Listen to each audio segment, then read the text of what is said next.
এখনো ওই কবর আছে, 13 বৎসরের ছেলের কবর, 13.5 বৎসর, 13 বৎসর 6 মাস। বৎসরে একবার ভারত সাগরের পানিগুলা উপরে ওঠে আর এই কবরের দেওয়ালে যায় একবার টাচ করে, একদিন টাচ করে, আর বৎসরে দ্বিতীয় দিন টাচ করে না। কিতাবি কথা বলতেছি না, আমি জিজ্ঞাসা করছি কমরু আইল্যান্ডে কেন টাচ করে, আমরা বলতে পারবো না।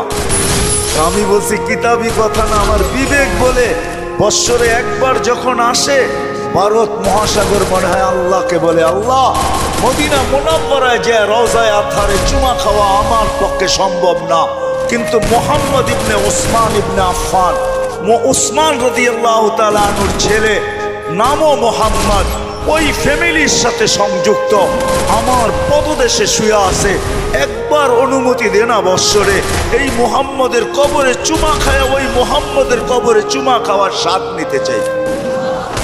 আপনি বলবেন এটার প্রমাণ আপনি কি করে দিবেন? আরেক হাদিস দিয়ে প্রমাণ দেওয়া যাবে যেটা সত্য। জাবের রাদিয়াল্লাহু তাআলা আনহু বলেন, আল্লাহ রাসূল ঘুমায় আছে, আমি পাশে বসে আছি, দেখতেছি দূরের থেকে গাছটা মানুষের মতো হাঁটতে হাঁটতে আসলো, আল্লাহ রসুলের মাথার কাছে দাঁড়ায় গেল, দীর্ঘক্ষণ দাঁড়ানোর পরে আবার মানুষের মতো হাঁটতে হাঁটতে নিজের জায়গায় যায় লেগে গেল, বুঝাই যাইতেছিল না ও একবার উঠছে আবার ফিরত আসছে। আল্লাহ রসুল যখন ঘুমের থেকে উঠছে তো আমি বললাম, ইয়া রাসূল আল্লাহ, গাছটা মানুষের মতো হাঁটতে হাঁটতে আসলো, আপনার মাথার কাছে দাঁড়ায় ছিল, দীর্ঘক্ষণ পরে চলে গেল। আল্লাহ রসুল মুস্কি মুস্কি হাসতেছিলেন আর বলতেছিলেন, ও আমাকে দূর থেকে দেখতেছিল, মন ভরতেছিল না, আল্লাহর কাছে দোয়া করছেন, আল্লাহ আপনার বন্ধু এত কাছে আসছে, একটু অনুমতি দিলে হয় কি আমি একটু কাছের থেকে যায় দেখা আসি মন ভরা। আল্লাহ যদি গাছের দোয়া কবুল করতে পারে, আমার বিশ্বাস ভারত সাগরের দোয়া আল্লাহ কবুল করছেন, নাইলে আল্লাহ ডাকবে আসবে না।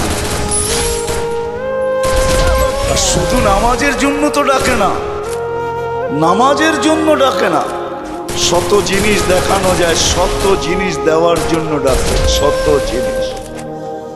সবগুলাকে একসাথে বলি, নামাজের জন্য আল্লাহ ডাকেন না, আপনার আমার এই ছোট জীবনটা পূর্ণতা লেখা দেওয়ার জন্য ডাকেন, পূর্ণতা লেখা দেওয়ার জন্য।